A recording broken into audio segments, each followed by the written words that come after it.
소래포구의 아침 공기는 차갑고 축축했다.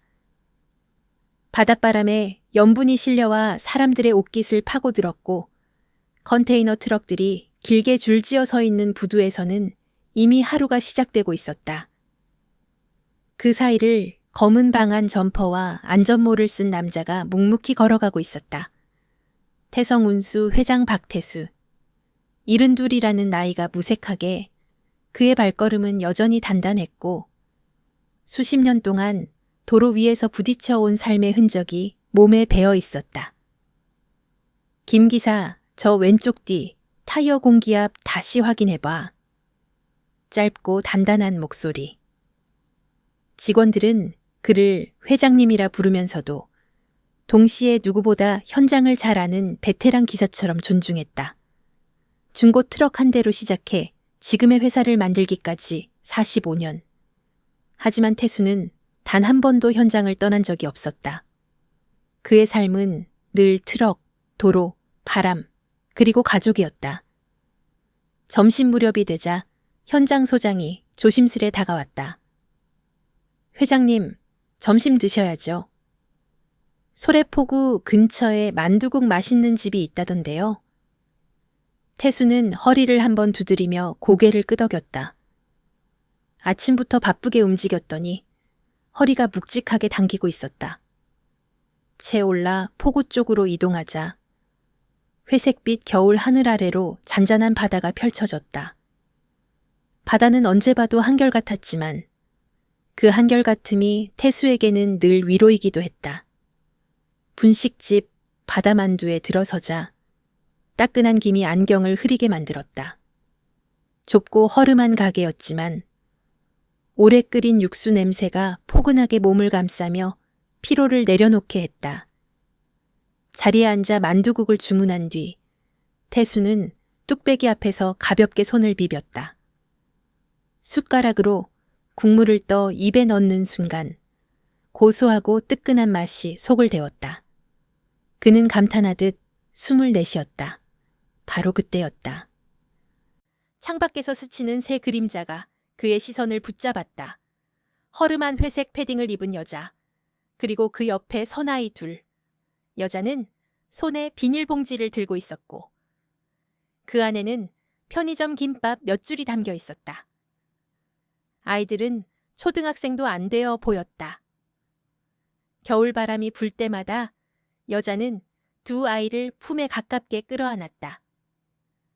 비닐봉지를 뒤져 김밥을 꺼낸 뒤 반으로 쪼개 아이들 입에 조심스레 넣어주는 손길이 참 이상했다. 여자의 손등은 거칠고 붉게 튼 자국이 가득했다.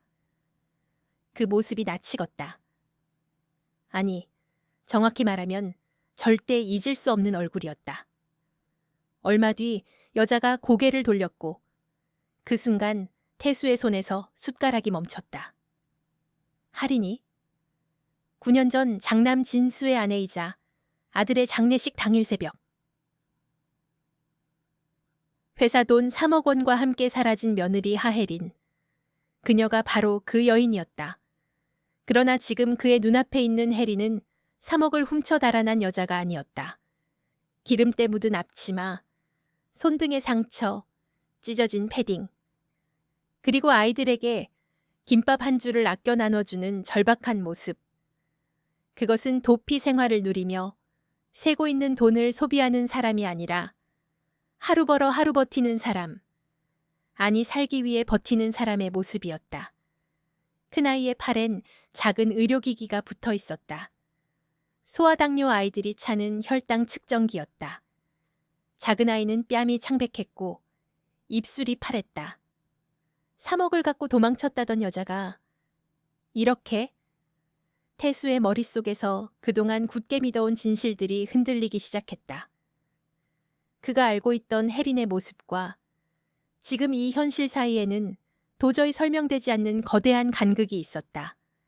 혜린은 아이들의 손을 잡고 천천히 자리에서 일어섰다. 그리고 추운 골목을 향해 걸어갔다. 태수는 자리에서 벌떡 일어났다. 만두국 값을 테이블에 두고 밖으로 뛰어나갔지만 혜린과 아이들은 이미 골목 모퉁이를 돌아 사라진 뒤였다. 차가운 바닷바람이 얼굴을 스쳤다.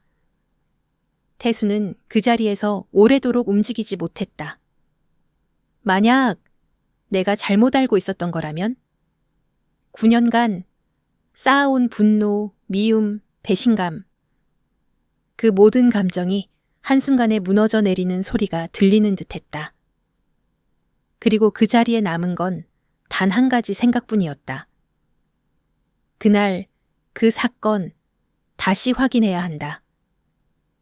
혜린과 아이들이 사라진 골목을 한참 바라보고 있던 태수는 결국 그 자리에 주저앉을 뻔했다. 무릎이 저절로 흔들리고 심장이 묵직하게 내려앉는 느낌이었다. 9년 동안 굳게 믿어온 사실이 단 몇 초 만에 흔들렸다. 도망쳤으면 잘 먹고 잘 살아야지. 그런데 왜 저렇게 찢어지게 가난하게 살고 있는 거야? 머릿속에서 거대한 균열이 벌어졌다. 그는 천천히 차로 돌아와서 운전석에 앉았다. 손이 떨릴 정도로 당황했지만 멈출 수는 없었다. 조심스럽게 수첩을 꺼내 들었다.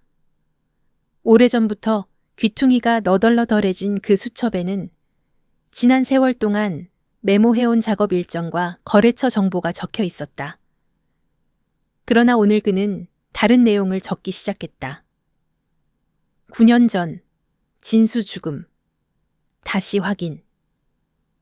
볼펜 끝이 종이를 찢을 듯 눌렸다. 그는 깊게 숨을 들이마시고 당시의 기억을 되짚었다. 2016년 3월 15일. 그는 회장실에서 늦은 시간까지 서류를 검토하고 있었다. 다음 날 중요한 계약 미팅이 있었기에 거의 밤 10시까지 일을 손에서 놓지 못했다. 그때 울렸던 전화벨. 수화기 너머에서 들려온 목소리는 둘째 아들 진영의 것이었다. 평소와 다르게 떨리는 음성. 아버지, 형이 부두에서 사고를 당했습니다. 그때만 해도 태수는 사고를 사고 그대로 받아들였다. 진수가 바다로 떨어져 즉사했다는 의사의 말. 경찰의 급발진 추정 발표. 브레이크 이상 가능성. 너무 갑작스러웠고 너무 충격적이어서 더 캐물을 기력조차 없었다. 그러나 장례식장에서 벌어진 일들이 모든 상황을 더욱 잔혹하게 만들었다. 회장님 큰일 났습니다. 금고에 있던 3억이 사라졌습니다.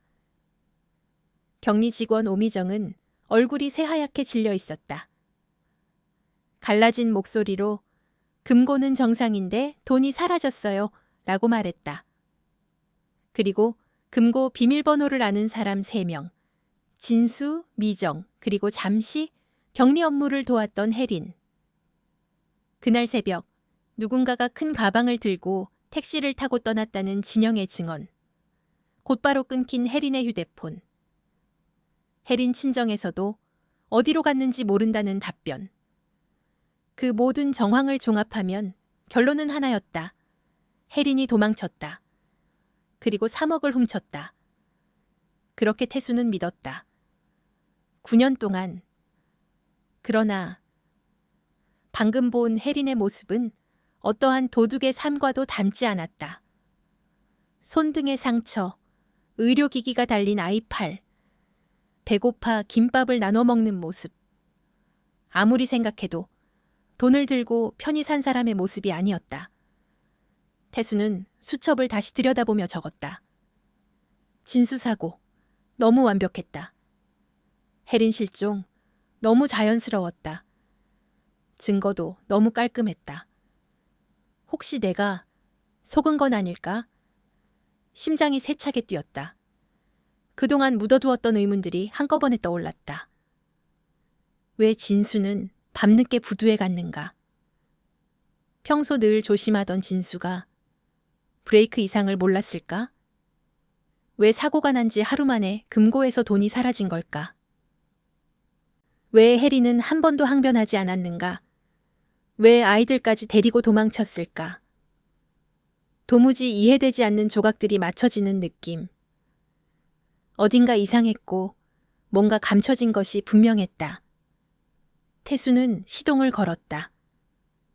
차창 너머 겨울바다의 회색빛, 일렁임이 마치 9년 전부터 묻혀있던 진실을 끌어올리라고 속삭이는 듯했다. 진수야, 아버지가 다시 시작한다. 그는 곧장 회사로 가지 않고 집으로 향했다. 도착하자마자 서재문을 열었다. 아들이 생전에 쓰던 방. 9년 동안 거의 들어오지 않았던 공간이었다. 너무 아팠기 때문이다. 문을 열었을 때 방하는 시간이 멈춰버린 듯 그대로였다. 책상 위엔 진수의 물건들이 정갈하게 놓여 있었고 서랍에는 오래된 메모들과 수첩들이 여전히 남아 있었다. 태수는 서랍 깊숙한 곳에서 작은 수첩 하나를 발견했다. 진수의 일기장이었다. 손끝이 떨렸다. 그는 천천히 첫 페이지를 넘겼고 몇 장 뒤에서 낯선 문장을 발견했다. 요즘 누가 우리를 감시하는 것 같다. 진영이가 회사 장부를 지나치게 들여다본다. 아버지가 날 믿어주는 날 모든 게 괜찮아질 거다. 태수는 숨이 턱 막혔다. 그동안 단 한 번도 의심하지 않았던 둘째 아들 진영. 그를 아들처럼 키웠고 아끼고 사랑했다. 그러나 진수의 일기에는 진영에 대한 이상, 신호가 여러 번 등장하고 있었다. 그는 수첩을 덮고 눈을 감았다. 가슴 깊은 곳에서 거대한 파도가 밀려 올라왔다. 진수야, 그때 왜 나한테 말을 안 했니? 태수는 일기장을 내려놓고 조용히 중얼거렸다. 내가 너의 말을 믿지 못했구나. 그리고 그 순간 그는 느꼈다. 숨겨진 진실이 있다. 그 진실은 9년 동안 어둠 속에 묻혀 있었지만 이제야 모습을 드러내려 하고 있었다. 태수는 결심했다. 9년 전, 그날, 그 사건, 그 사람들, 모든 걸 다시 파헤치기로. 이번엔 절대 놓치지 않겠다. 그의 눈빛은 오랜 세월 동안 닫혀있던 문을 다시 열기 시작한 사람의 눈빛이었다. 그리고 이 결심이 앞으로 그를 진실 속으로 깊숙이 끌어당길 거라는 걸 그는 아직 몰랐다.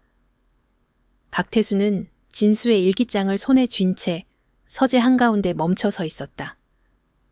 방 안은 9년 전 그날 이후로 시간이 한 번도 흐르지 않은 것처럼 고요했고 책상 위에 놓인 볼펜, 회사 로고가 찍힌 다이어리, 사진 액자 하나까지도 그대로였다. 그 모든 것들이 그날의 아픔을 말없이 떠올리게 했다. 일기장 속 글귀가 태수의 머릿속을 계속 울렸다. 요즘 누가 우리를 감시하는 것 같다. 진영이가 장부를 자주 본다. 아버지가 나를 믿어주는 날, 믿음. 태수는 그 단어에서 더 이상 눈을 떼지 못했다. 진수야, 그동안 네가 얼마나 힘들었는지 아버지는 몰랐다. 책상 모서리를 쓰다듬으며 그는 천천히 의자에 앉았다. 차가운 가죽이 몸을 감싸는 순간 9년 전 기억이 소리 없이 되살아났다. 장례식장에서 차가운 바람이 부는 날, 혜린이 새벽에 사라지고 격리실에서 비명처럼 들려왔던 3억이 없어졌어요.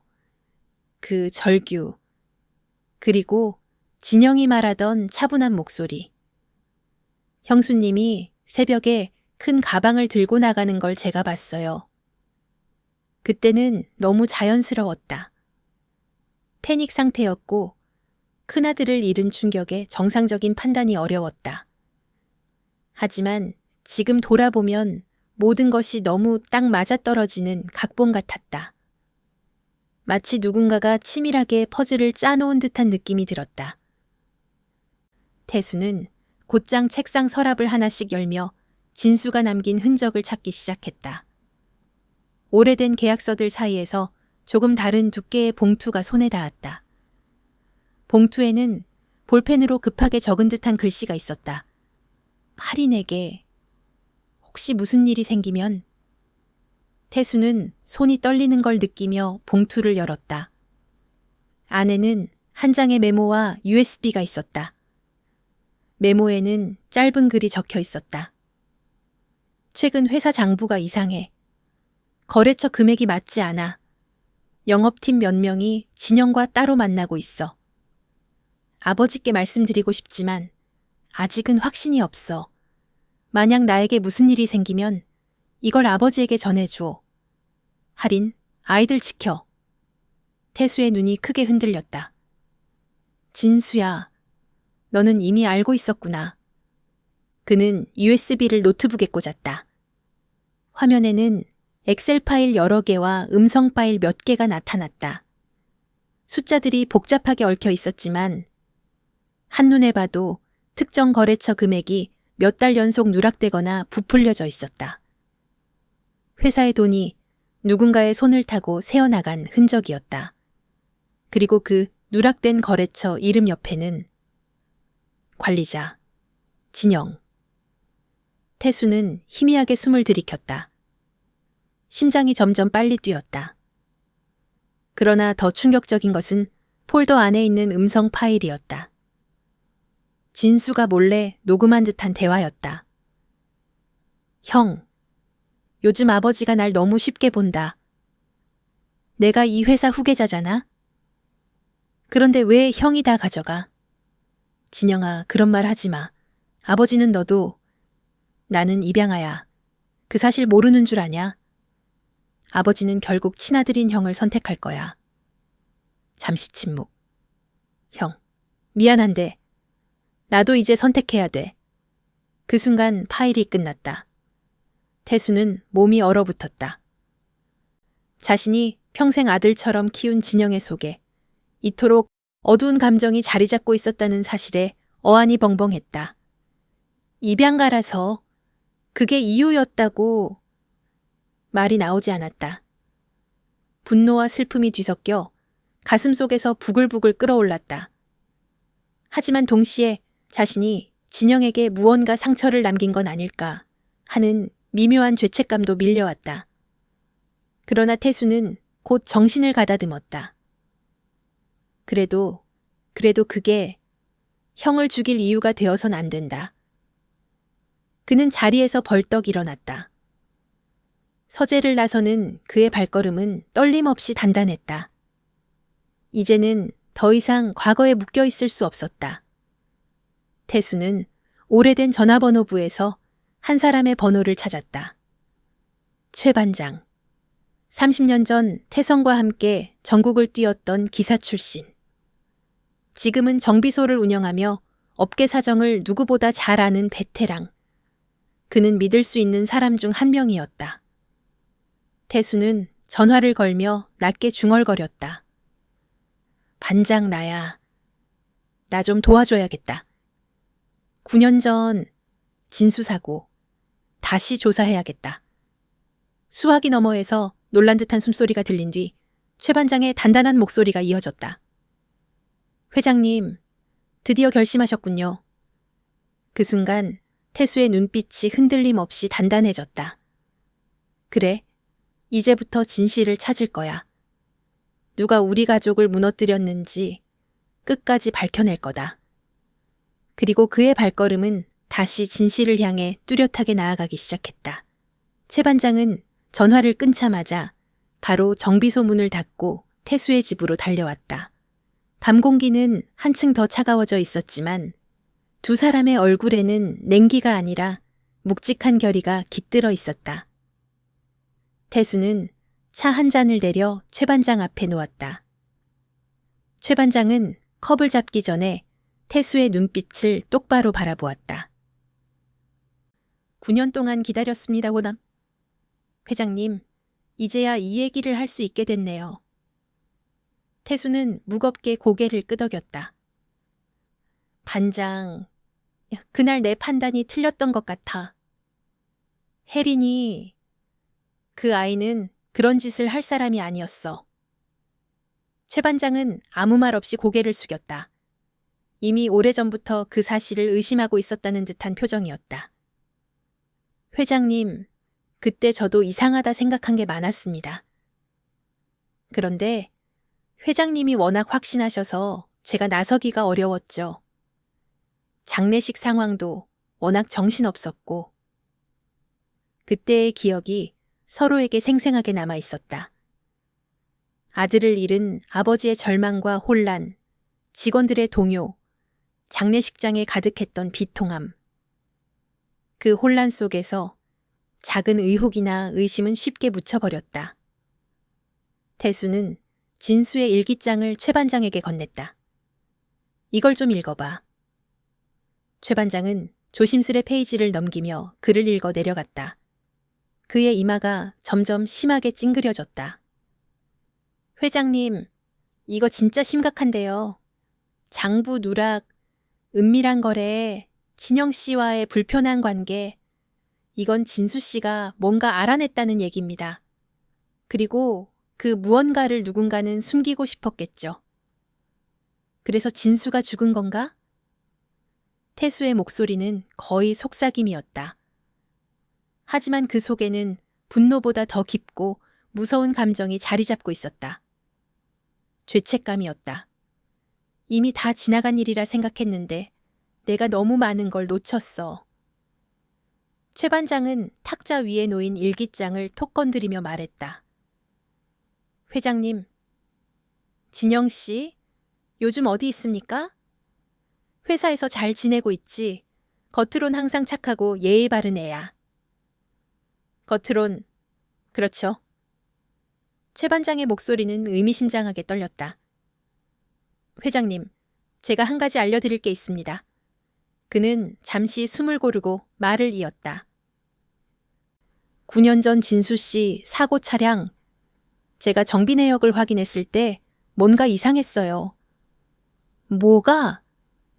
브레이크 라인 교체 기록이 있긴 한데 너무 부자연스러웠습니다. 교체된 흔적은 있는데 그 작업을 한 정비사가 사고 직후 갑자기 필리핀으로 가버렸죠. 태수는 눈을 크게 떴다. 정비사가? 갑자기? 네, 그것도 본인이 이야기하길 급하게 떠날 일이 생겼다고만 말하고 돈을 들고 사라졌죠. 나중에 들으니 누군가에게서 5천만 원을 받은 뒤였다고 합니다. 태수는 숨을 들이켰다. 5천만 원. 누구지? 그건 아직 못 잡았죠.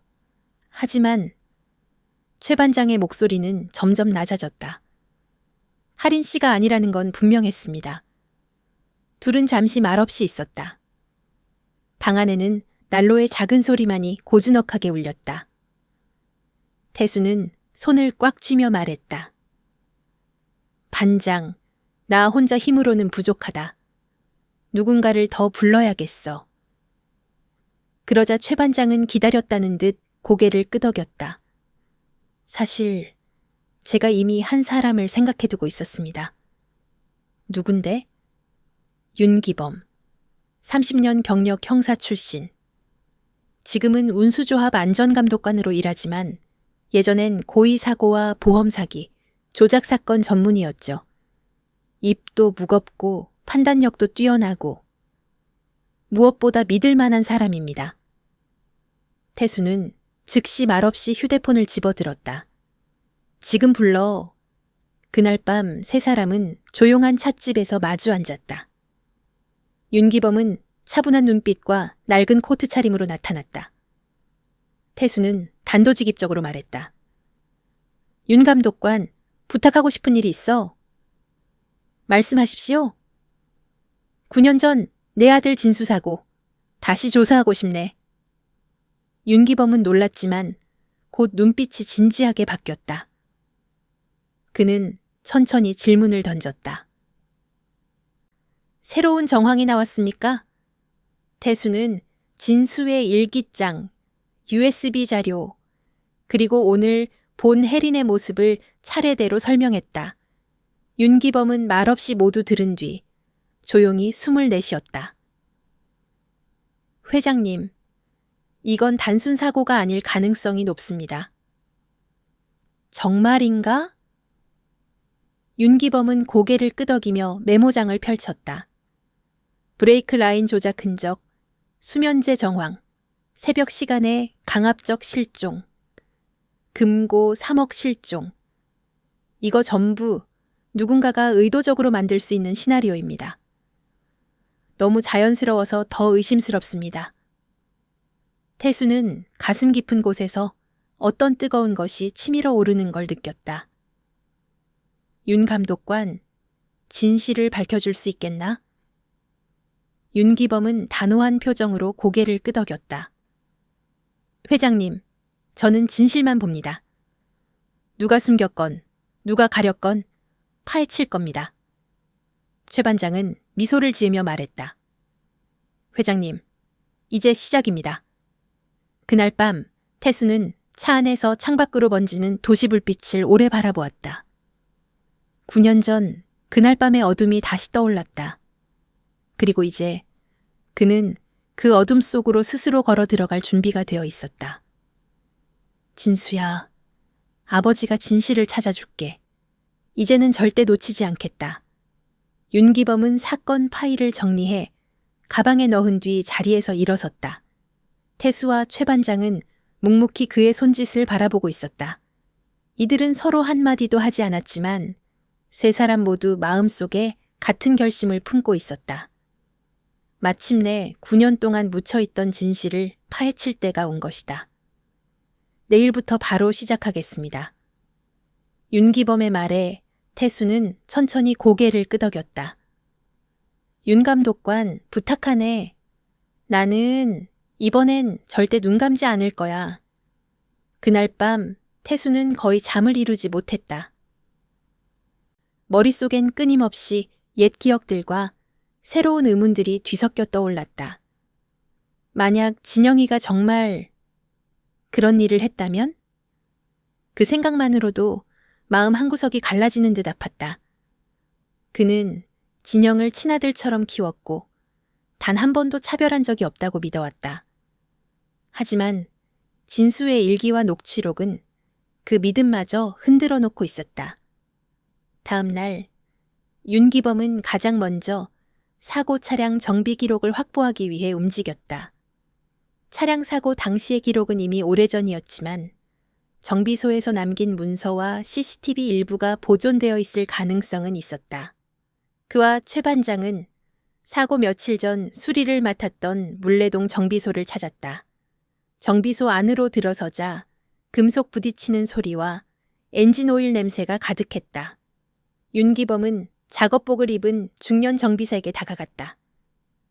9년 전 태성운수 트럭 정비하신 적 있죠?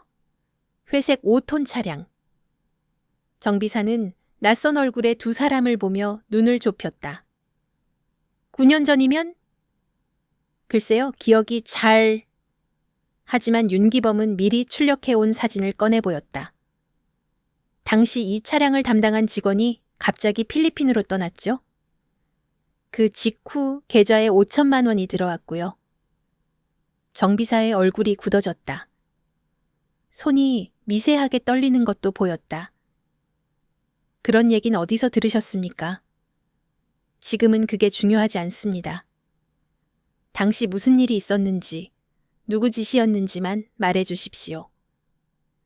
정비사는 난처한 듯 주변을 한번 둘러본 뒤 한숨을 깊게 내쉬었다. 그날 그 친구가 이상하긴 했어요. 평소에 말도 없고 성실한 애였는데 갑자기 누군가와 통화를 하고선 불안한 표정으로 작업을 시작했죠. 브레이크 라인 교체라고 했는데 실제로는 그는 입술을 꽉 깨물며 말을 이었다. 정확한 교체가 아니라 의도적으로 약하게 조인 것처럼 보였어요. 윤기범과 최 반장은 서로 눈빛을 교환했다. 확신이 들어가기 시작했다. 누가 지시했습니까? 정비사는 마치 말할까 말까 마지막 갈림길에서 고뇌하는 사람처럼 눈을 감았다가 천천히 입을 열었다. 젊은 남자였습니다. 말투가 공손했지만 묘하게 강압적이었어요. 회장 아들, 맞는 것 같았어요. 이름까지는 몰라요. 그 말로 모든 불씨가 하나의 방향을 가리키기 시작했다. 진영. 그날 오후 윤기범은 사고 현장인 인천 북부두로 향했다. 바닷바람은 여전히 차갑고 파도의 칼날 같은 소리가 철창 난간을 두드리고 있었다. 그는 당시 사고 기록을 꺼내놓고 바닥을 유심히 살폈다. 보십시오, 회장님. 윤기범이 난간 쪽 지면을 가리켰다. 움직임 없이 그대로 직진한 흔적입니다. 핸들을 돌린 자국이 없습니다. 그 말은 태수의 목소리가 흔들렸다. 브레이크가 완전히 먹지 않았거나 운전자가 의식이 없었다는 가능성이 높다는 뜻입니다. 진수의 차가 바다로 곧장 떨어진 이유, 그동안 급발진으로 치부됐던 이유, 이제 하나씩 설명되기 시작했다. 수면제, 브레이크 조작, 거짓 전화, 모든 퍼즐 조각이 맞아떨어지고 있었다. 윤기범은 계속해서 기록을 넘겼다. 사고 당일 진영 씨가 진수 씨에게 부두 근처 병원에서 아버지가 쓰러졌다라고 전화한 기록이 있습니다. 그런데 그가 휴대폰 화면을 돌려 태수에게 보여주었다. 그 시간에 회장님은 회사 회의실에 계셨습니다. 쓰러진 적이 없죠. 태수는 입술을 세게 깨물었다. 그럼 진수를 일부러 불러낸 거군. 목에 걸린 돌덩이가 점점 더 무거워졌다. 그는 숨을 제대로 쉬기도 어려웠다. 차가운 바람이 얼굴을 스쳤지만 오히려 가슴속 뜨거운 분노가 더 끌어올랐다. 그때 윤기범의 휴대폰이 울렸다. 전화한 사람은 최 반장이었다. 감독관님, 큰일입니다. 방금 매우 중요한 증언을 확보했습니다. 윤기범이 표정을 바꾸며 묻자 최 반장은 숨을 고르고 말했다. 9년 전 새벽, 누군가가 혜린 씨 집에 찾아간 걸 봤다는 목격자가 나타났습니다. 누구였습니까? 잠시 정적. 그 다음 최 반장의 목소리가 낮고 단단하게 이어졌다. 진영 씨였습니다. 칼을 들고 들어갔다고 합니다. 태수의 눈동자가 크게 흔들렸다. 가슴을 찌르는 듯한 통증이 느껴졌다. 모든 조각이 하나의 진실을 향해 모이고 있었다. 그리고 그 진실은 태수가 견딜 수 없을 만큼 잔혹한 것이었다. 최 반장의 전화가 끊기자 바닷바람보다 더 차가운 침묵이 세 사람 사이에 퍼졌다. 태수는 잠시 말을 잇지 못했다. 마치 심장 한가운데에 무언가 날카로운 것이 박힌 듯 숨조차 제대로 쉬지 못하는 표정이었다. 진영이가 칼을 들고 혜린 집에 찾아갔다고? 태수의 목소리는 낮고 떨렸지만 그 안에 깔린 충격은 누구보다 컸다. 윤기범은 휴대폰을 천천히 내려놓으며 차분하게 말했다. 회장님, 지금까지 모아진 정황을 보면 진영 씨가 사건 전후로 깊이 개입했을 가능성이 매우 높습니다. 그럴 리 없어. 내가 키운 아이다. 그렇게까지. 태수는 손등으로 얼굴을 천천히 쓸어내렸다. 비늘처럼 맺힌 냉기와 분노, 죄책감이 뒤엉켜 있었다. 하지만 부정하고 싶어도 이미 눈앞에서 맞춰지고 있는 퍼즐은 그에게 진실을 바라보라고 강요하고 있었다. 진수의 일기, 증거의 흐름, 정비사의 진술, 거짓 전화, 브레이크 조작, 그리고 마지막으로 무기를 들고 새벽에 혜린을 찾아간 진영. 태수는 더 이상 외면할 수 없었다. 윤기범은 즉시 최 반장과 만나기 위해 이동하자고 말했다. 회장님, 지금 바로 목격자를 확인합시다. 사실관계부터 정확히 잡아야 합니다. 세 사람은 인천의 오래된 주택가, 한쪽 골목 안 깊숙이 자리한 작은 집으로 향했다. 목격자는 예전부터 동네를 지켜온 70대 노인이었다. 눈이 침침해 보였지만 기억만큼은 또렷했고 사건 당일의 이 일을 생생하게 기억하고 있었다. 그날 새벽, 그러니까 시간이 정확히 3시가 조금 넘었을 거요. 노인은 천천히 말을 꺼냈다. 밖에서 웅성거리는 소리가 들리길래 창문 커튼을 살짝 젖혀봤지. 그런데 그는 두 손을 모아 꼭 쥐며 말을 이어갔다. 한 젊은 남자가 형수되는 여자 집 앞에서 소리를 지르고 있더군. 문을 두드리며 뭐라고 악쓰고 그러다가 갑자기 칼 같은 걸 꺼내 흔들어댔다오. 태수는 숨이 크게 멎는 느낌을 받았다. 얼굴을 봤습니까? 그럼요. 저도 태성운수 근처에 살다 보니 회장님 아들 둘 다 알지. 그날 집 앞에 있던 젊은이는 분명히 둘째 아들 진영이었소. 짧은 문장 하나가 방 안의 공기를 완전히 얼어붙게 만들었다. 윤기범이 조심스럽게 물었다. 그 다음에는요? 혜린 씨는 어디로 갔습니까? 노인은 고개를 떨구었다. 칼을 든 남자에게 위협받으니 얼마나 무서웠겠소. 문 밖에서 소리 지르고 위협하는데 그 여자분이 아이 둘을 끌어안고 대문 뒤에서 울고 있었소. 그러다가 새벽 막차가 끊기기 전에 어딘가로 뛰어가는 걸 봤지. 큰 가방 하나에 아이들 잡고 죽을 힘으로 도망치더이다. 그 말을 들은 순간 태수의 머릿속에 9년 전 자신이 직접 지워버린 기억이 번개처럼 스쳤다. 할인의 방에서 사라진 옷 몇 벌, 아이들의 장난감, 아이들 민우와 서아의 작은 신발들, 그리고 자정 무렵 꺼진 전화기. 그때 그는 모든 것을 도망으로 단정했다. 하지만 그녀는 도망친 것이 아니라 도망칠 수밖에 없었던 것이었다.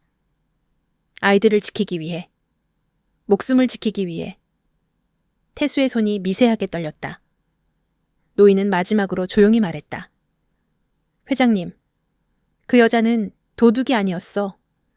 누군가에게 쫓기던 사람이었소. 눈빛이 살려달라는 눈빛이었어. 집을 나오는 순간 태수는 더 이상 발걸음을 떼기 어려웠다. 온몸에서 힘이 빠져나가는 듯했다. 벽에 한 손을 짚고 깊게 숨을 들이마셨다. 내가 그 아이를 버렸구나. 최 반장이 다가와 말했다. 회장님, 누구라도 그 상황이면 오해했을 겁니다. 당시엔 혼란이 너무 컸고. 아니, 태수는 고개를 세게 저었다. 나는 직접 확인하지도 않고 내 며느리를, 내 손주들을 거리로 내몰았어. 그는 눈을 감았다. 눈꺼풀 뒤에서 할인과 아이들이 편의점 김밥 하나를 나눠 먹던 모습이 다시 나타났다. 그 모습은 그의 가슴을 칼로 후벼 파는 듯 아프게 찔렀다. 융이범이 침착하게 말했다. 회장님, 지금 중요한 건 과거가 아닙니다. 아직 진실을 밝히는 과정이 남아 있습니다. 그리고 그 진실을 밝히는 것이 회장님께서 할인 씨와 아이들에게 가장 먼저 해야 할 일일 겁니다. 태수는 천천히 고개를 들었다. 이제는 감정을 덮어둘 이유가 없었다. 오히려 이 감정이 그를 앞으로 밀어붙이는 힘이 되었다. 좋아요.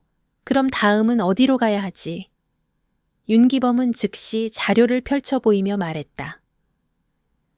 다음은 진영 씨의 주변 인물들입니다. 거래처 담당자, 영업팀 직원들, 사적으로 자주 만났던 사람들. 진수 씨 사고 전후 진영 씨와 접촉한 사람들을 모두 확인하겠습니다. 태수의 눈빛이 흔들림 없이 단단해졌다. 이제 그는 아버지이기 이전에 진실을 찾아야 하는 사람이 되었다. 그래, 지금부터 숨겨진 모든 걸 끌어올리자.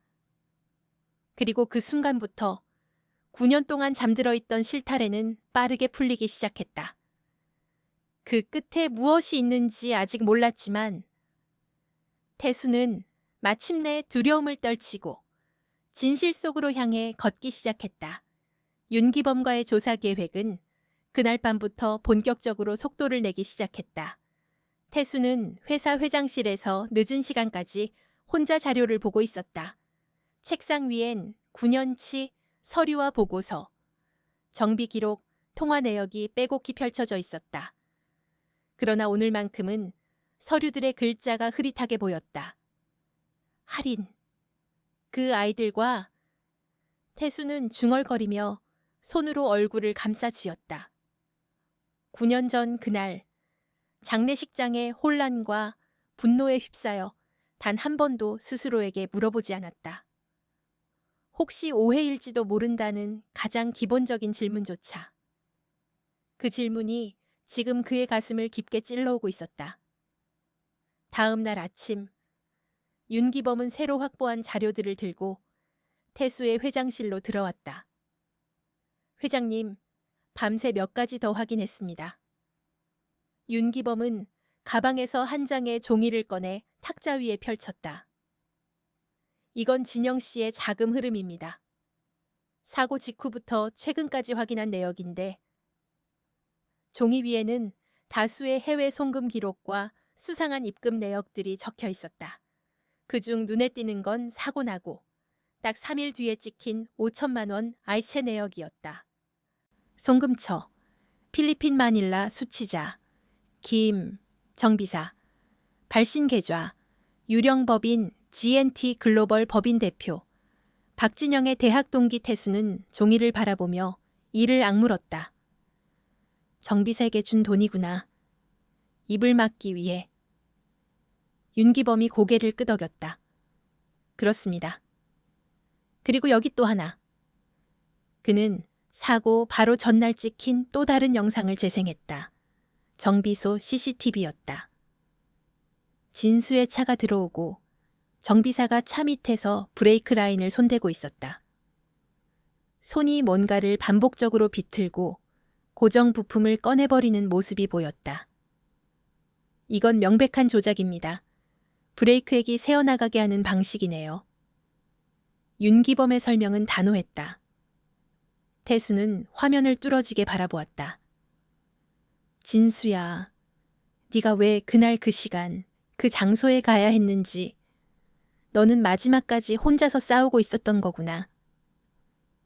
그의 손등이 파르르 떨렸다. 그때 회장실 문이 조용히 열렸다. 비서가 낮은 목소리로 말했다. 회장님, 잠시 외부에서 손님이 오셨습니다. 태성운수 거래처 관련해서 조금 급한 이야기라고. 누군가? 영광운수의 전 대표님이라고 하십니다. 이름은 이준석. 윤기범이 눈을 번쩍 뜨며 말했다. 이준석? 혹시 그 사람 9년 전 태성운수와 영업 분쟁을 일으켰던. 맞습니다. 태수는 기억이 떠올라 얼굴이 굳어졌다. 당시 영광운수는 태성운수의 큰 계약을 빼앗겼고 진영이 그 계약을 가져오는 과정에 대한 소문이 많았다.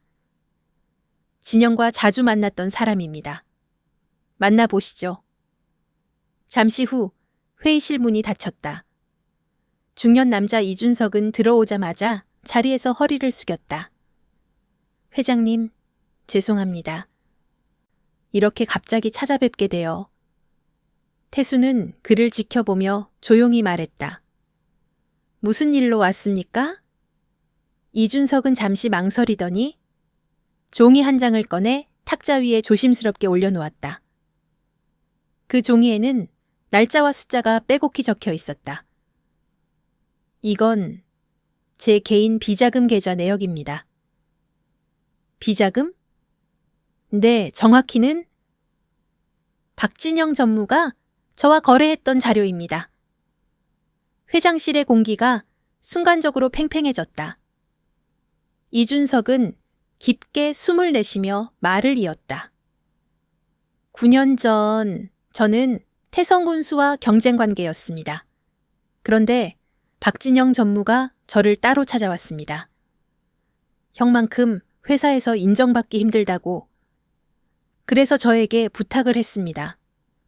부탁이라니? 진수 부장님이 맡고 있던 거래처 몇 군데를 무너뜨리는 조건이었습니다. 태수의 눈빛이 차갑게 식었다. 그래서 당신이 협력했다고 말하는 건가? 저도 죄인입니다. 당시 저는 회사가 몰락할 위기에 있었고 눈앞의 돈과 기회에 미쳤던 겁니다. 하지만 그 이후 진수 부장님이 사고를 당했고 석연치 않은 일이 너무 많았습니다. 그는 손을 떨며 말했다. 그때 전무님은 저에게 말했습니다. 형은 이제 곧 자리를 비울 겁니다. 그러니 계약을 바꿔도 문제 없을 겁니다. 그 말이 계속 걸렸습니다. 태수의 손이 탁자 위에서 천천히 움켜쥐어졌다. 이제 와서야 모든 퍼즐이 맞춰집니다.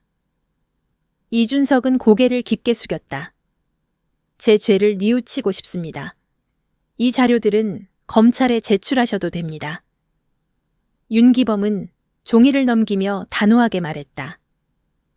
유력한 정황 증거입니다. 진영 씨의 범행 동기를 더 명확히 하는 자료가 되겠어요. 태수는 침묵했다. 하지만 그 침묵 속에서 분노가 천천히 깊숙하게 쌓여가고 있었다. 아들 앞에 미안함이 산처럼 쌓여가고 있었다. 진영, 너는 도대체 어디까지 망가져 있었던 거냐? 회의가 끝난 뒤 윤기범이 조용히 말했다. 회장님, 이제 거의 다 모였습니다. 남은 건 진영 씨의 자백입니다. 자백을 받으려면 어떻게 해야 하지? 윤기범은 평온한 얼굴로 턱을 괴며 말했다. 회장님이 직접 함정을 파셔야 합니다. 함정... 네. 진영 씨가 가장 탐낼 만한 미끼를 던지면 됩니다. 무엇을 말하는 건가? 윤기범은 정확히 흔들림 없이 답했다. 상속입니다. 태수의 눈빛이 흔들렸다. 그 아이는 아버지가 자신을 끝까지 믿는다고 착각하는 순간에만 마음이 풀립니다. 그 틈에서 스스로 폭탄을 터뜨릴 겁니다. 태수는 눈을 감았다. 긴 침묵 끝에 아주 천천히 고개를 끄덕였다. 그래, 그렇게 하지. 아들을 위해서라면, 할인과 손주들을 위해서라면. 그는 눈을 뜨며 낮게 말했다. 지옥 끝까지라도 갈 것이다. 그리고 그 순간 9년 동안 갇혀있던 진실을 끌어올리는 마지막 사냥이 시작되었다. 그날 저녁 태수는 회장실 불을 모두 끄고 혼자 남았다. 바깥 유리창에 비친 자신의 얼굴은 지쳐 있었지만 동시에 단단하게 굳어 있었다. 9년 동안 외면했던 진실이 다시 눈앞에 펼쳐지고 있었다. 그리고 이제는 더 이상 피할 수 없었다.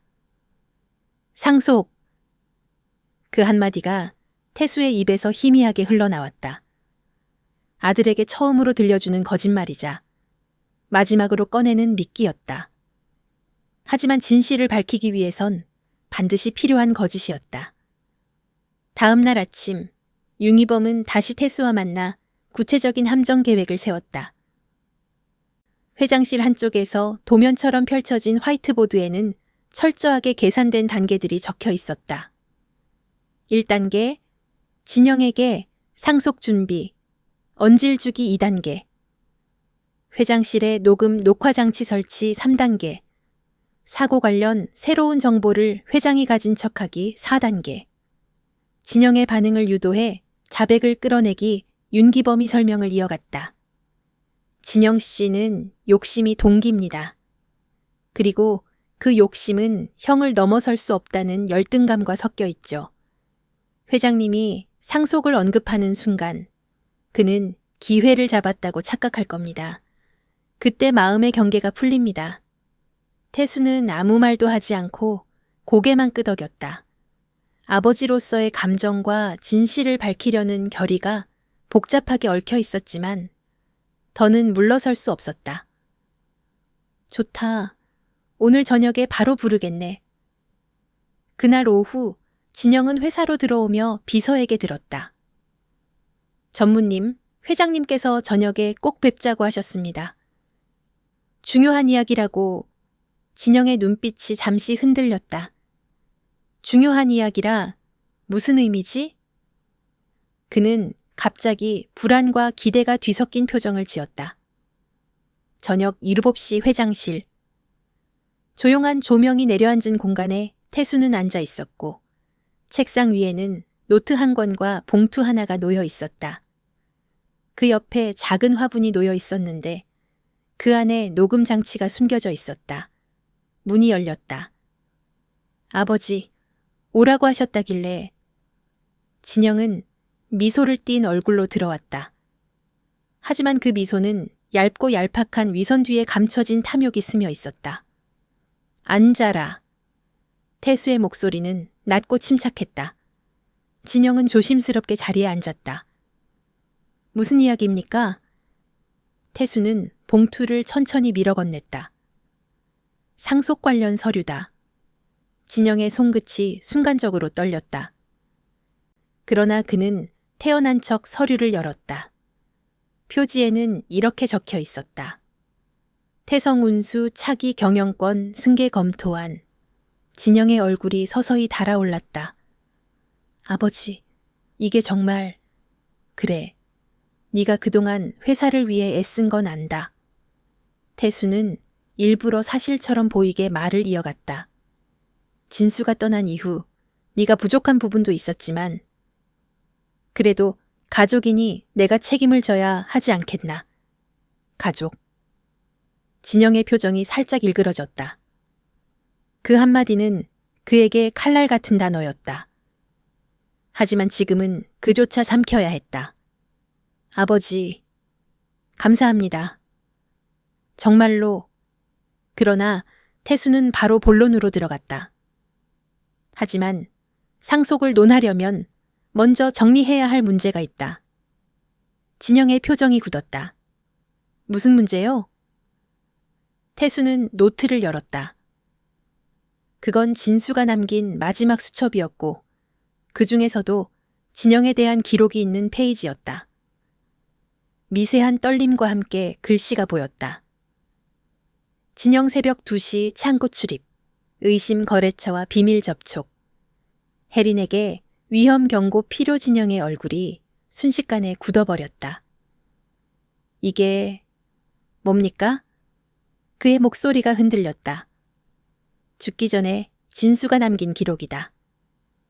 잠시 동안 회장실 공기는 얼음처럼 얼어붙었다. 태수는 조용히 말을 이었다.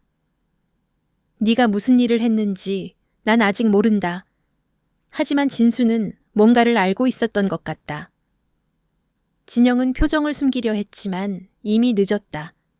턱이 미세하게 떨리고 있었다. 저런 건 그냥 오해입니다. 형이 요즘 불안해서 헛것을 본 겁니다. 그러나 태수는 마지막 미끼를 던졌다.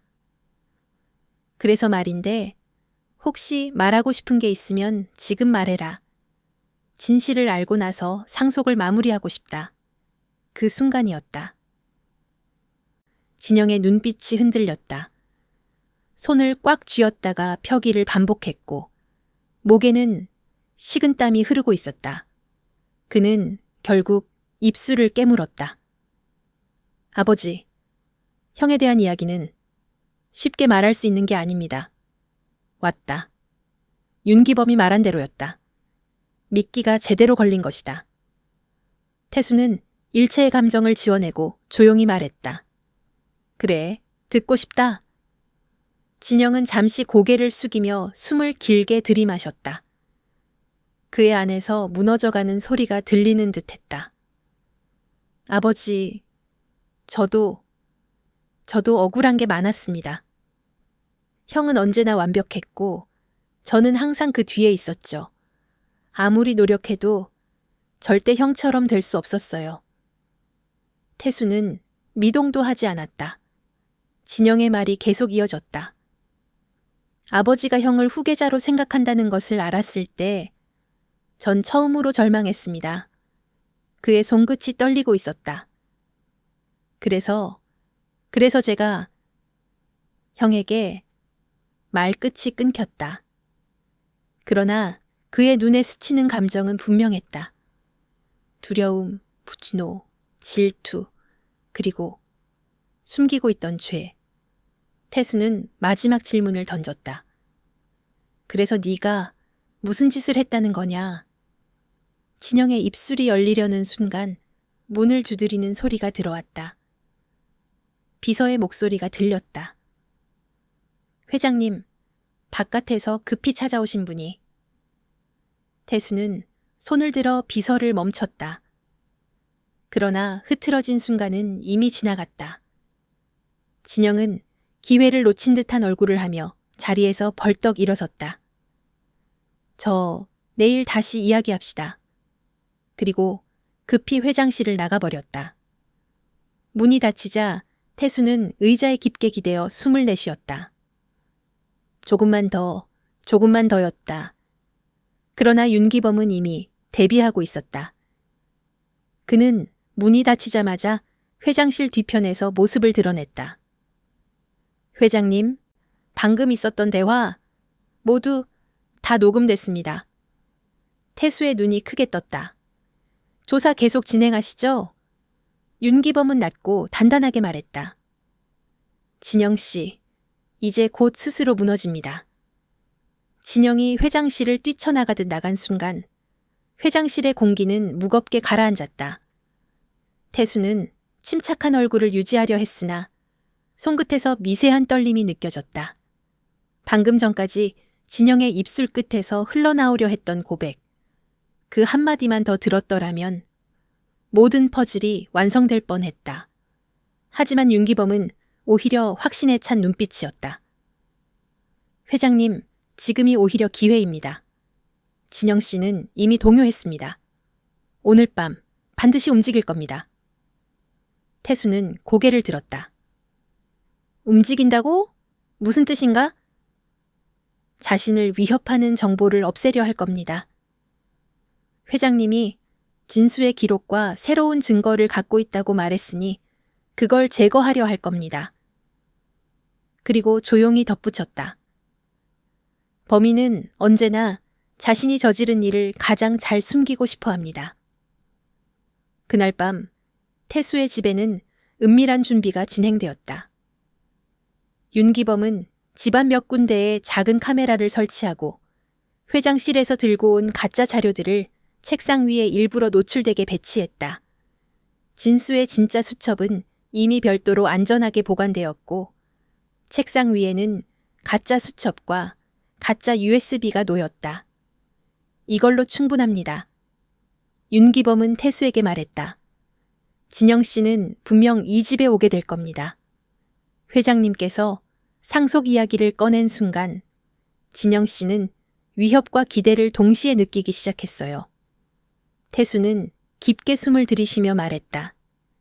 지금 내 아들을 덫에 빠뜨리는 게 이렇게 힘들 줄 몰랐구나. 윤기범은 조용히 고개를 숙였다. 회장님, 지금 하시는 건 덫이 아니라 진실 규명입니다. 밤 11시. 태수는 일부러 집을 비운다는 표시를 내기 위해 차를 몰고 나갔다. 하지만 실제로는 몇 블록 떨어진 곳에서 윤기범과 함께 차 안에 숨어 있었다. 집안은 컴컴했고 불은 꺼져 있었다. 시간이 20분, 30분, 40분 흘러갔다. 그리고 11시 47분. 주차장 입구에 검은색 세단이 조용히 들어왔다. 윤기범이 낮게 말했다. 왔습니다. 차에서 내린 사람은 바로 진영이었다. 그는 주변을 신경 쓰며 조심스럽게 걸음을 옮겼다. 평소와 달리 얼굴에는 긴장감이 가득했고 손에는 익숙한 검은 가죽 장갑이 들려 있었다. 회장님 집에 장갑을 끼고 들어온다는 건 최 반장이 이어 말했다. 자기가 뭐 하러 왔는지 잘 안다는 뜻입니다. 진영이 현관 비밀번호를 누르는 순간 태수는 심장이 내려앉는 느낌을 받았다. 내가 키운 아이가 지금 내 집에 나를 속이고 들어오고 있다. 하지만 감정보다 더 무거운 진실이 있었다. 진수가 죽었고 할인과 손주들이 9년 동안 고통받았다는 사실. 그것을 생각하면 지금 삼킬 감정은 단 하나였다. 책임. 집 안에 들어간 진영은 곧장 서재로 향했다. 문을 조심스럽게 열고 들어서자 책상 위에 놓인 가짜 수첩과 USB가 눈에 들어왔다. 이게 아버지가 말한 자료인가? 그는 주위를 둘러본 뒤 빠르게 수첩을 집어들었다. 그리고 노트 몇 장을 넘기는 순간 빌어먹을 진영의 목소리가 낮게 새어나왔다. 노트에는 거래처 비리, 정비사 와전, 사고 조작, 그의 이름이 적힌 부분도 있었다. 진영의 얼굴이 붉게 상기되었다. 이걸 아버지가 가지고 있었다고. 그럼 난 끝이야. 분노가 차오르는 듯 그는 수첩을 세게 덮었다. 그리고 USB를 손에 쥐었다. 이것만 없애면 어쩌면 아직 기회가 있어. 그 순간 서재를 비추던 조명이 갑자기 켜졌다. 진영은 돌처럼 굳었다. 문 앞에 서 있는 사람, 바로 박태수였다. 그 뒤에는 조용히 서 있는 최 반장과 윤기범. 진영의 입이 마른 듯 떨렸다. 아버지? 왜? 여기. 태수는 천천히 걸어 들어오며 말했다. 네가 찾는 자료는 그게 아니다. 진영의 손에서 USB가 떨어졌다. 바닥에 부딪히는 소리가 서재 전체에 울렸다. 형이 죽은 그날 너는 어디 있었느냐? 태수의 목소리는 차갑지만 떨림이 있었다. 진영은 뒷걸음질 쳤다. 아버지, 오해입니다. 저는 네가 혜린에게 칼을 들고 찾아갔다는 증언이 나왔다. 그건 정비사에게 5천만 원을 준 것도, 가짜 법인으로 돈을 빼돌린 것도, 진수가 사고 나기 전날 창고에 숨어 들어간 것도 모두 확인됐다. 진영의 얼굴에서 피가 완전히 빠져나갔다. 그리고 태수는 마지막으로 단단하게 말했다. 이제 네 입으로 말해라. 네가 도대체 무슨 짓을 한 건지. 진영의 눈이 흔들렸다. 손이 떨리고 숨이 가빠졌다. 아버지, 저는 그냥. 진영은 한 발 물러서다. 결국 벽 모서리에 몸을 기댔다. 눈빛은 마치 벼랑 끝에 몰린 짐승처럼 흔들리고 있었다. 입술이 천천히 열렸다. 그리고 형이 죽을 줄은 몰랐습니다. 태수의 심장이 멈췄다. 아니 완전히 조용해졌다. 누구도 숨을 쉬지 않았다. 진영의 얼굴에서 붕괴되는 감정이 천천히 흐르고 있었다. 정말 몰랐습니다. 그렇게 될 줄은. 정말. 그는 완전히 무너진 사람처럼 주저앉았다. 저는 단지 형을 잠깐 없애려고 했을 뿐이었어요. 태수는 그 자리에 서서 한동안 움직이지 못했다. 그리고 그의 눈에 9년의 진실이 무너져 내리고 있었다. 서재 바닥에 주저앉은 진영은 마치 세상이 끝난 사람처럼 어깨를 떨고 있었다. 그의 입에서 새어나온 말. 형이 죽을 줄은 몰랐습니다. 그 한 문장은 태수의 내면을 산산조각냈다. 그동안 꼭 붙잡고 있던 믿음. 설마 그럴 리 없다는 마지막 희망. 아버지로서의 마음. 모든 것이 순식간에 무너져 내렸다. 진영아. 태수의 목소리는 낮았지만 그 울림은 방 안 전체를 흔들었다. 너는 대체 무슨 생각을 했던 거냐? 진영은 머리를 감싸쥐고 흔들었다. 아버지, 저는 그저 형이 너무 너무 벽 같아서 아무리 해도 넘어설 수가 없었어요. 그의 눈가는 벌겋게 달아올랐다. 저는 언제나 형의 그림자였습니다. 형은 뭐든 잘했고 모든 사람들이 형을 바라봤어요. 아버지도 늘 형만 믿었잖아요. 태수의 눈이 그 말에 서서히 흔들렸다. 그래도 그렇지. 네가 저지른 일은. 아버지. 진영은 갑자기 얼굴을 들며 소리쳤다. 저도 처음부터 이럴 생각은 아니었어요. 그냥 형에게 잠깐만 회사에서 물러나라. 그렇게 말하려고. 그런데 형이 절 너무 쉽게 무시하고 아버지에게 말한다며 저는 순간 그는 말을 잇지 못한 채 바닥을 바라보았다. 어둠 속에서 진영의 감정은 완전히 드러나기 시작했다.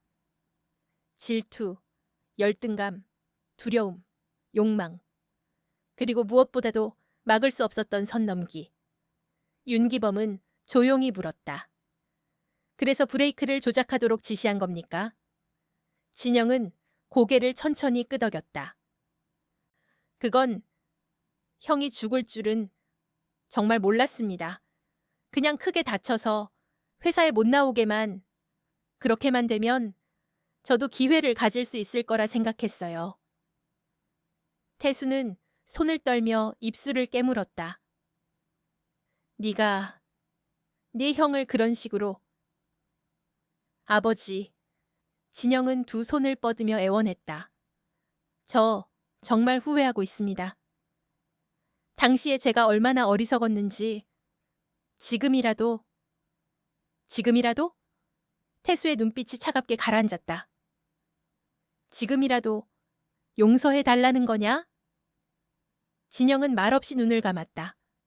숨을 들이쉬었다가 내쉬며 떨리는 목소리로 말했다. 아버지만, 저만 믿어주신다면 저는 다시는 그런 일. 퍽. 그의 말이 끝나기도 전에 태수의 손이 탁자를 내리쳤다. 서재가 순간적으로 무겁게 울렸다. 태수의 목소리는 낮고 절박했다. 네가 무너뜨린 건 단지 내 형만이 아니다. 너는 나를 속였고 회사의 신뢰를 망가뜨렸고 할인과 아이들까지 지옥으로 내몰았다. 진영의 표정이 일그러졌다. 그건 제 탓이 아닙니다. 형수가 그냥 도망친 거잖아요. 태수는 눈을 감고 깊게 숨을 삼켰다. 아니다. 그 아이는 너에게서 도망친 것이다. 너 같은 그런 괴물에게서. 진영의 얼굴이 굳어졌다. 처음 보는 표정이었다. 분노와 절망, 그리고 당황이 뒤섞인 얼굴. 아버지, 저보고 괴물이라고 하셨습니까? 그럼 뭐라고 불러야 하겠느냐? 태수는 더는 망설이지 않았다. 네 형을 죽게 만든 장본인이면서 9년 동안 우리 가족을 파괴한 사람이. 아버지! 진영이 벌떡 일어서며 소리쳤다. 저는 아버지를 위해. 넌 내 욕심을 위해서 했을 뿐이다. 그 한 문장에 진영은 더 이상 말을 잇지 못했다. 숨이 거칠어지고 분노로 가득 차오른 눈빛이 흔들렸다. 아버지는 역시 저를 절대로 형만큼 보지 않았군요. 진영아, 그래서 네가 그랬단 말이냐? 그 이유 하나로 네가 키워준 이 가정을, 네 형을, 네 조카들까지. 진영은 온몸으로 떨면서 소리쳤다. 나는 당신의 아들이 아니잖아. 순간 방 안의 시간 전체가 멈춘 듯했다. 태수는 그의 얼굴을 바라보며 깊은 상처가 가슴을 찔렀다. 그래서 네가 형을.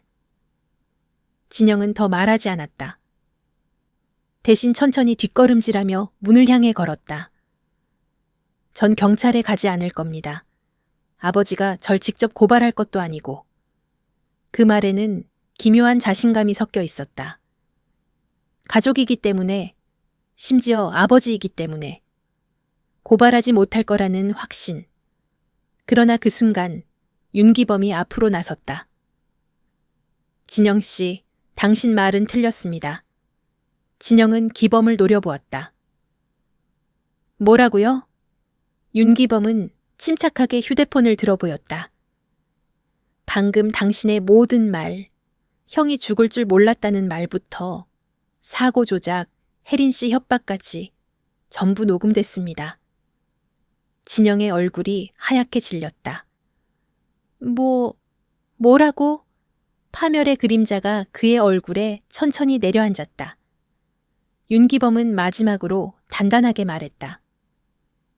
그리고 이 녹음은 지금 이 순간 제 동료에게 실시간으로 전송됐습니다. 진영의 숨이 멎는 듯했다. 진영 씨, 이제 돌아갈 곳은 한 군데뿐입니다. 그는 더는 도망칠 수도 부정할 수도 없었다. 서재 한복판에서 진영은 조용히 무너졌다. 진영은 서재 바닥에 주저앉은 채 숨을 제대로 쉬지 못하고 있었다. 방금 전까지 자신이 믿고 있었던 마지막 희망? 아버지는 나를 버리지 않을 것이다. 그 믿음이 산산조각 나버린 순간이었다. 그리고 더 결정적인 것. 방 안에서 나눈 모든 대화가 녹음되었다는 사실. 그 말이 진영의 머리를 완전히 무너뜨렸다. 아버지, 정말로 저를 경찰에 넘기실 겁니까? 진영의 목소리는 거의 기도하는 듯한 절박함이 묻어 있었다. 태수는 천천히 그를 바라보았다. 9년 동안 그의 곁에서 함께 일했고 웃었고 이야기했던 그 모습이 머릿속을 스쳤다. 아버지로서의 마음이 흔들리지 않을 수는 없었다. 하지만 한 사람이 잊힐 수 없었다. 진수. 그 눈부시게 성실하고 따뜻하고 누구보다 가족을 사랑했던 큰아들. 그리고 단 한 번도 누구를 밀어내거나 억누르지 않았던 사람. 태수는 조용히 대답했다. 그래, 나는 이제 진실을 외면하지 않을 것이다. 진영의 눈이 크게 흔들렸다. 아버지, 저는 정말 그렇게까지... 너는 이미 선을 넘었다, 진영아. 태수의 목소리는 떨렸지만 단단했다. 그리고 네가 저지른 일의 대가는 이제 네가 감당해야 한다. 진영은 절망적인 얼굴로 고개를 숙였다. 손이 떨리고 눈에는 눈물이 맺혔다. 그는 울고 있었지만 그것은 후회가 아닌 두려움에 가까웠다. 윤기범은 즉시 경찰서에 연락했다. 몇 분도 지나지 않아 2명의 형사가 집 앞에 도착했다. 서재 문이 다시 열리고 검은 제복의 경찰이 들어왔다. 박진영 씨 맞습니까? 조사 협조를 부탁드립니다. 진영은 아무런 저항도 하지 못했다. 마치 이미 모든 기운이 빠져나간 사람처럼 힘없이 손을 내밀어 수갑을 채웠다. 찰칵. 쇠가 맞물리는 소리가 방 안에 차갑게 울렸다. 태수는 눈을 감았다. 가슴 한복판이 찢어지는 듯한 느낌이었지만 동시에 더는 피할 수 없는 현실이었다. 진영은 끌려나가며 마지막으로 태수를 돌아보았다.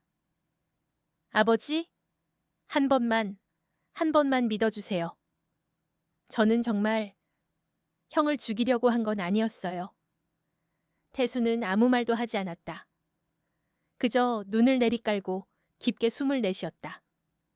그 침묵이 진영에게는 가장 고통스러운 대답이었다. 그날 밤 태수의 집은 깊은 정적에 휩싸였다. 최 반장은 조용히 차를 마시며 태수의 어깨에 손을 올렸다. 회장님, 너무 마음 다치지 마십시오. 지금 하신 결정은 옳은 겁니다. 옳다. 태수는 낮게 중얼거렸다. 그 말이 이렇게 무겁게 느껴질 줄 몰랐네. 윤기범도 고개를 끄덕였다. 진실은 때로 잔인합니다. 그러나 회장님께서는 피해자가 아닌 가해자를 감싸지 않았습니다. 그것만으로도 큰 용기입니다. 태수는 말없이 창밖을 바라보았다. 가로등이 젖은 도로 위에 희미한 빛을 흘리고 있었다. 그 빛이 묘하게 흔들리는 모습이 마치 그의 마음과 닮아 있었다.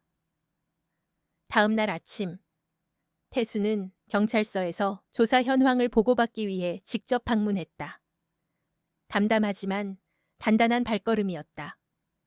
취조실, 창문 너머로 보이는 진영은 완전히 초췌해져 있었다. 흐트러진 머리, 불안한 시선, 손가락을 떨며 의자에 앉아 있는 모습. 형사가 질문을 이어갔다. 박진영 씨, 브레이크 라인 조작을 지시한 이유는 무엇입니까? 그건 그냥. 진영은 말끝을 흐리며 고개를 떨구었다. 잠시 형을 회사에서 배제하려고 했다는 진술이 맞습니까? 네. 형사는 계속 추궁했다. 그런데 형이 사망했습니다. 그 사실을 알고도 9년 동안 숨겨온 이유는 무엇입니까? 진영은 입술을 깨물고 대답하지 못했다. 형사는 종이를 펴보이며 말했다. 정비색에 보내진 5천만 원, 사고 전날의 창고 출입 기록, 그리고 그는 마지막 서류를 올렸다. 장남 부부집에 칼을 들고 찾아간 목격자 증언. 이 모든 게 우연이라고 말할 수 있습니까? 진영은 손으로 얼굴을 가렸다. 그리고 작은 목소리로 말했다. 아니요. 취조실. 아니 잠시 침묵에 잠겼다. 형사는 마지막으로 물었다. 그렇다면 당신은 박진수 씨의 사망에 직접적인 책임이 있다고 인정합니까? 진영의 어깨가 크게 떨렸다. 그는 아주 천천히 고개를 들었다. 네, 제 잘못입니다. 그 고백은 너무도 조용했지만 취조실 전체를 뒤흔들 만큼 무거웠다. 창밖에서 그 모습을 지켜보던 태수는 눈을 감으며 조용히 숨을 내쉬었다. 진수야, 이제 조금만 더 기다려라. 아버지가 끝까지 밝혀내겠다. 며칠 뒤 사건은 정식으로 검찰에 송치되었고 언론에서는 경영권 다툼으로 인한 형제 비극이라는 자극적인 제목들이 쏟아졌다. 그러나 태수에게는 언론 따위 중요하지 않았다. 그의 마음속엔 단 하나의 목표만 남아 있었다. 진수의 억울함을 밝히는 것. 그리고 9년 동안 지옥을 살았던 혜린과 두 아이를 찾아내는 것. 태수는 결심했다. 이제 하린과 아이들을 찾아야 한다. 그리고 그것은 또 다른 진실을 파헤치는 여정의 시작이었다. 진영의 체포 이후 태수는 단 하루도 편히 쉬지 못했다. 아들의 범죄가 세상에 드러났기 때문이 아니라 그 죄로 인해 9년 동안 방치된 또 다른 상처, 혜린과 두 아이를 떠올렸기 때문이었다. 그들은 지금 어디에서 어떤 삶을 살고 있을까? 어디에서 식구끼리 기대며 겨우 하루를 버티고 있을까? 그 모습을 직접 보았던 날이 자꾸만 떠올랐다. 겨울바람을 맞으며 편의점 김밥 한 줄을 나눠 먹던 그 처절한 모습. 내가 너희를 그렇게 만들었구나. 책상 위에 놓인 진수의 사진을 바라보며 태수는 낮게 말했다. 아버지가 반드시 찾아낼게. 네 아내와 아이들을 더는 고생하지 않도록. 다음 날 아침 윤기범과 최 반장은 혜린의 흔적을 찾기 위한 전면 수색에 들어갔다. 이들은 지금까지 모은 정보들을 토대로 다음과 같은 결론을 내렸다. 혜린은 9년 동안 신분 노출을 피하기 위해 현금 일용직 위주로 움직였을 가능성이 높다. 아이들 중 큰아이가 소아당뇨를 앓고 있었기에 꾸준히 병원을 이용할 수밖에 없었다. 경제적 이유로 대형 병원이 아닌 지역 보건소나 읍내 내과 등을 이용했을 확률이 높다. 최근 소래포구 주변에서 목격된 점으로 보아 그 근처에서 비정기적으로 일하고 있을 가능성이 있다. 최 반장이 말했다. 회장님, 일단 인천과 부천 일대의 병원, 보건소, 복지센터를 중심으로 알아보겠습니다. 특히 아동 환자 기록 쪽은 빠르게 확인할 수 있을 겁니다. 윤기범도 고개를 끄덕였다. 혜린 씨가 도망칠 이유도 숨을 이유도 없었습니다. 그렇다면 9년 동안 숨죽여 살아왔다는 뜻이죠.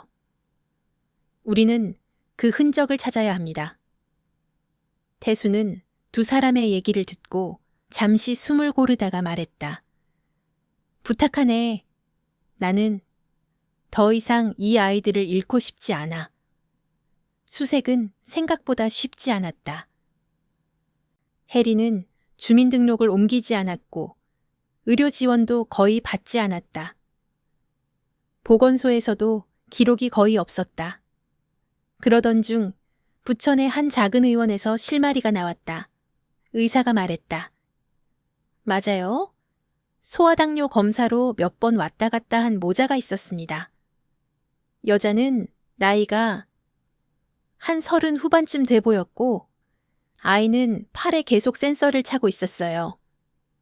태수의 심장이 크게 뛰었다. 그 여자가 혹시 이 사람입니까? 그는 휴대폰에서 혜린의 사진을 보여주었다. 의사는 사진을 오래 바라보더니 천천히 고개를 끄덕였다. 맞습니다. 이 여자분이었어요. 태수는 두 손을 꽉 쥐었다. 그 사람은 지금 어디 있습니까? 혹시 주소라도? 의사는 고개를 저었다. 주소는 모릅니다. 다만 마지막에 제가 이런 말을 했어요. 정기검사 놓치면 위험합니다. 꼭 다시 오세요. 그때 그 여자가 그러더군요. 우리 아이는 병원 갈 돈도 없어서 다닐 수 있을지 모르겠다고. 그 말을 듣는 순간 태수의 가슴이 또 한 번 찢어지는 듯 아팠다. 아버지로서 제가 그 아이들에게 무슨 짓을 한 건지. 윤기범이 조용히 어깨에 손을 올렸다. 회장님, 아직 늦지 않았습니다. 그는 진료 기록을 마지막으로 다시 확인했다. 그리고 작은 메모 하나를 발견했다.